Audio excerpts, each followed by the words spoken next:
Thanks, Brian.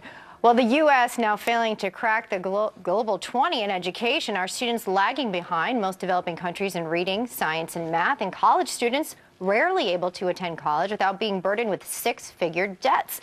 But our next guest says he has the solution, and it's technology. Joining us now is University of Tennessee professor of law, Glenn Reynolds, and the author of The New School, How the Information Age Will Save American Education from Itself. Welcome and good morning. Nice to see you. So obviously, I think we all look at the issues with education in this country, and the numbers at times aren't good. What is the main problem in your mind? It's costing way too much and it's delivering way too little. I mean, that's from kindergarten to graduate school. We're spending a fortune, and the results we're getting are actually getting worse, if anything. So what's the solution? Well, both our higher education and our K-12 models were basically imported from Germany in the 19th century, and we pretty much followed them ever since. It's the 21st century, and it's time to look for something different.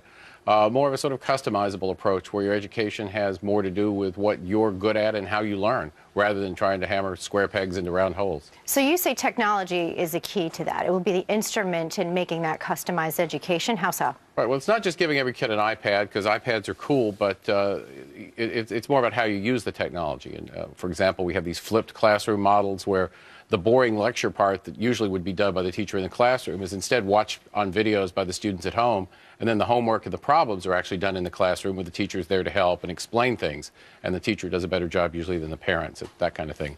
Okay, so what you're saying, I mean, the rankings aren't good. When I allude to the numbers, I think we're 29th in math, 22nd in science, as you see here now, 20th in reading.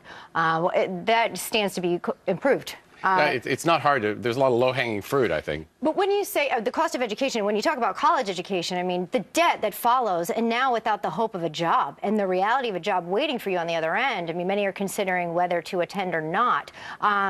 I'm wondering, though, if the kids are left at home with technology, that's assuming that there's a parent there. That's assuming that they get out of school at 2:30 or 3 or 4, and someone's there to actually coach them through and monitor them in terms of safety.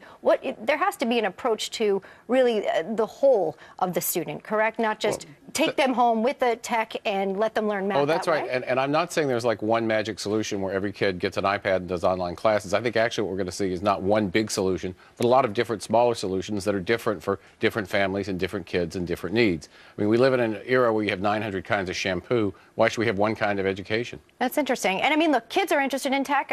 Does a lot of this have to do with interest and keeping their attention? Are they more apt to read and do math on a bit of technology than on paper now? Well, if you look at the industry that's best at holding kids' attention and getting them to learn a lot of arcane facts and master them, it's the video game industry, right? Not a bad point there, Glenn. Thank you so much, Professor. Thank you. Enjoy our conversation here.